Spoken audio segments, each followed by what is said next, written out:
नमस्कार दोस्तों, इस वीडियो में हम डिस्कस करेंगे कि केलियट केडी टैबलेट का उपयोग किन कंडीशंस में किया जाता है, केलियट केडी टैबलेट को कैसे लेना चाहिए और केलियट केडी टैबलेट की वजह से क्या साइड इफेक्ट्स हो सकते हैं, और यह भी डिस्कस करेंगे कि केलियट केडी टैबलेट को लेते समय क्या क्या सावधानियां रखनी चाहिए और किन व्यक्तियों के लिए केलियट केडी टैबलेट को लेना जरूरी होता है और किन व्यक्तियों में कैल्शियम की कमी होने का जोखिम अधिक होता है। हमारे शरीर में दांतों और हड्डियों को मजबूत बनाए रखने के लिए कैल्शियम बेहद ही जरूरी होता है। हमारे शरीर का 99% कैल्शियम हमारे शरीर की हड्डियों और दांतों में स्टोर होता है और बचा हुआ 1% हमारे ब्लड में होता है। जब हमारे ब्लड में कैल्शियम की कमी हो जाती है तब हमारा शरीर हड्डियों और दांतों से कैल्शियम लेने लग जाता है, जिसकी वजह से धीरे धीरे हड्डियां और दांत कमजोर होने लग जाते हैं। हड्डियां कमजोर होने की वजह से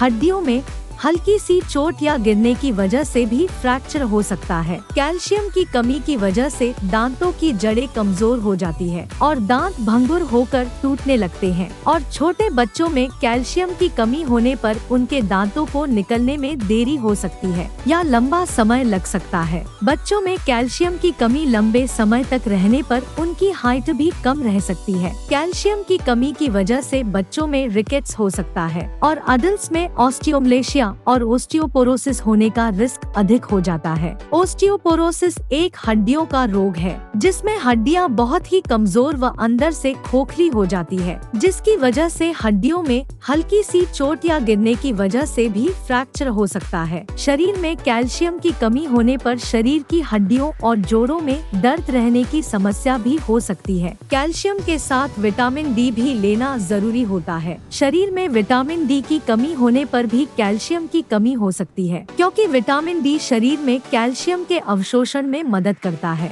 और शरीर में विटामिन डी की कमी होने पर शरीर भोजन से कैल्शियम का अवशोषण अच्छी तरह से नहीं कर पाता है, जिसकी वजह से शरीर में कैल्शियम की कमी हो सकती है। अगर आप कैल्शियम की कमी को पूरा करने के लिए अकेले कैल्शियम के सप्लीमेंट्स ले रहे हैं तो ऐसी स्थिति में आपके द्वारा लिए जाने वाले कैल्शियम के सप्लीमेंट्स बेकार है, क्योंकि विटामिन डी के बिना आपके शरीर में कैल्शियम का अवशोषण नहीं होगा और आपके द्वारा लिए जाने वाले कैल्शियम के सप्लीमेंट्स पेशाब के जरिए शरीर से बाहर निकल जाएंगे। इसलिए कैल्शियम और विटामिन डी को एक साथ लेना जरूरी होता है। केलियट केडी टैबलेट में कैल्शियम के साथ साथ विटामिन डी भी होता है, इसलिए आपको विटामिन डी के सप्लीमेंट्स अलग से लेने की जरूरत नहीं होती है। दोस्तों, अगर आपको वीडियो पसंद आ रहा है तो कृपया वीडियो को लाइक करना व चैनल को सब्सक्राइब करना न भूलें। अब हम डिस्कस करेंगे कि केलियट केडी टैबलेट का उपयोग किन कंडीशंस में किया जाता है। केलियट केडी टैबलेट का उपयोग शरीर में कैल्शियम की कमी होने पर, हड्डियों में फ्रैक्चर होने पर,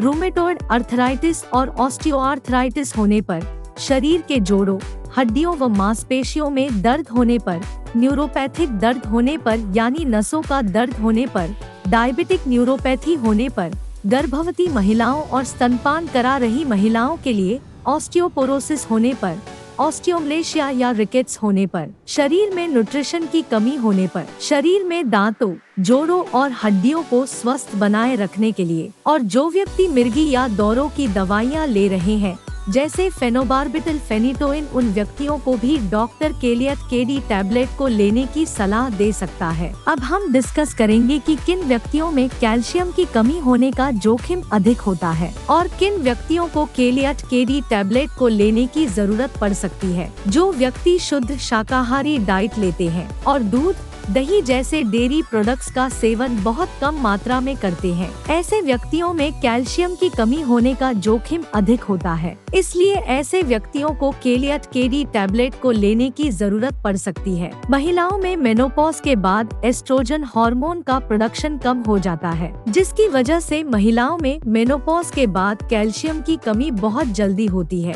और ऑस्टियोपोरोसिस होने का रिस्क भी अधिक हो जाता है। इसलिए कैल्शियम की कमी को पूरा पूरा करने के लिए और ऑस्टियोपोरोसिस से बचने के लिए डॉक्टर मेनोपॉज के बाद महिलाओं को भी केलियट केडी टैबलेट को लेने की सलाह दे सकते हैं। अगर आप ज्यादा मात्रा में प्रोटीन या नमक का सेवन करते हैं तो आपके शरीर में कैल्शियम की कमी हो सकती है, क्योंकि प्रोटीन और नमक का सेवन अधिक मात्रा में करने से शरीर से कैल्शियम ज्यादा मात्रा में बाहर निकलता है। अगर आपने स्टेरॉइड दवाइयाँ जैसे प्रेडनिसोलोन, मिथाइल प्रेडनिसोलोन, डिफ्लाजाकोरेट और बीटामेथासोन आदि दवाओं का सेवन लंबे समय तक किया है या कर रहे हैं तो आपका डॉक्टर केलियट केडी टैबलेट को लेने की सलाह दे सकता है, क्योंकि स्टेरॉइड दवाओं का लंबे समय तक सेवन करने से ऑस्टियोपोरोसिस हो सकता है। इसलिए ऑस्टियोपोरोसिस होने के रिस्क को कम करने के लिए भी डॉक्टर केलियट केडी टैबलेट को लेने की सलाह दे सकता है। इसके अलावा किडनी फेलियर होने पर भी शरीर में कैल्शियम की कमी बहुत जल्दी होती है। जिन व्यक्तियों को लैक्टोज इंटॉलरेंस की समस्या है उन व्यक्तियों में भी कैल्शियम की कमी हो सकती है। लैक्टोज इंटॉलरेंस की समस्या होने पर व्यक्ति दूध को अच्छी तरह से पचा नहीं पाता है, जिसकी वजह से भी शरीर में कैल्शियम की कमी हो सकती है। अगर किसी व्यक्ति को दूध को पीने के बाद पेट में दर्द, पेट में गैस, पेट में भारीपन, दस्त या स्टूल के अंदर फैट आती है तो ये लक्षण लैक्टोज इंटॉलरेंस के हो सकते हैं। अब हम डिस्कस करेंगे कि केलियट केडी टैबलेट को कैसे लेना रिकमेंडेड होता है। केलियट केडी टैबलेट को खाना खाने के बाद लेना रिकमेंडेड होता है। केलियट केडी टैबलेट को आप हल्के गर्म दूध या हल्के गर्म पानी के साथ ले सकते हैं। आमतौर पर 18 साल से अधिक उम्र के ज्यादातर व्यक्तियों को डॉक्टर केलियट केडी टैबलेट को दिन में एक ही बार लेने की सलाह देते हैं। केलियट केडी टैबलेट की डोज उम्र, शरीर के वजन और बीमारी की गंभीरता के आधार पर कुछ व्यक्तियों में इससे अलग भी हो सकती है। इसलिए आपको केलियट केडी टैबलेट को आपके डॉक्टर द्वारा बताई गई डोज में ही लेना चाहिए। केलियट केडी टैबलेट को कितने समय तक लेना चाहिए, यह उम्र और बीमारी की गंभीरता के आधार पर सभी व्यक्तियों में अलग अलग हो सकता है। इसलिए केलियट केडी टैबलेट को डॉक्टर की सलाह के बिना ज्यादा लंबे समय तक नहीं लेना चाहिए। कैल्शियम का सबसे अच्छा स्रोत दूध को माना जाता है और दूध से बने उत्पाद जैसे कि पनीर और दही में भी कैल्शियम अधिक मात्रा में पाया जाता है। इसलिए अगर आप अपने शरीर की कैल्शियम की कमी को प्राकृतिक खाद्य पदार्थों से पूरा करना चाहते हैं तो आपको इनका सेवन पर्याप्त मात्रा में करना चाहिए।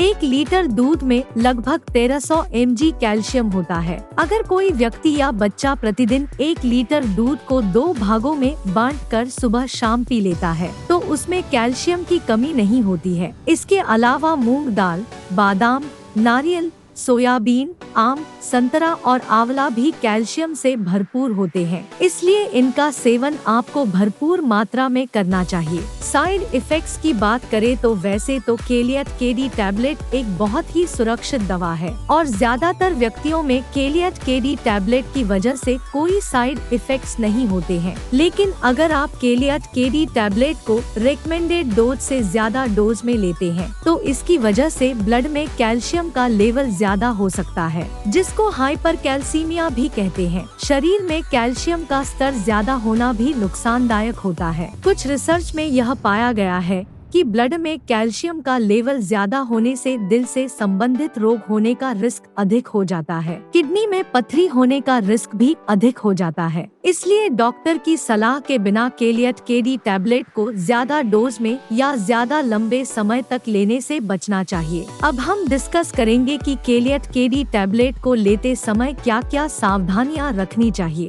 थायराइड की टैबलेट और केलियट केडी टैबलेट को एक साथ नहीं लेना चाहिए, क्योंकि थायराइड की टैबलेट और केलियट केडी टैबलेट को एक साथ लेने से थायराइड की टैबलेट का अवशोषण कम हो सकता है, जिसकी वजह से थायराइड की टैबलेट की प्रभावशीलता कम हो सकती है। अगर आप थायराइड की टैबलेट को लेते हैं तो आपको थायराइड की टैबलेट और केलियट केडी टैबलेट में 8 से लेकर 10 घंटे का गैप रखना चाहिए। किडनी की कोई समस्या होने पर और किडनी में पथरी होने पर केलियट केडी टैबलेट को डॉक्टर की सलाह के बिना नहीं लेना चाहिए। आपको केलियट केडी टैबलेट को लेते समय आयरन के सप्लीमेंट लेने से बचना चाहिए, क्योंकि कैल्शियम के साथ आयरन के सप्लीमेंट लेने से कैल्शियम शरीर में आयरन के अवशोषण को रोक सकता है। वीडियो को देखने के लिए आपका धन्यवाद। अगर आपको वीडियो पसंद आया तो प्लीज वीडियो को लाइक कर देना, चैनल को सब्सक्राइब कर लेना, और अगर आपका केलियट केडी टैबलेट से संबंधित कोई प्रश्न है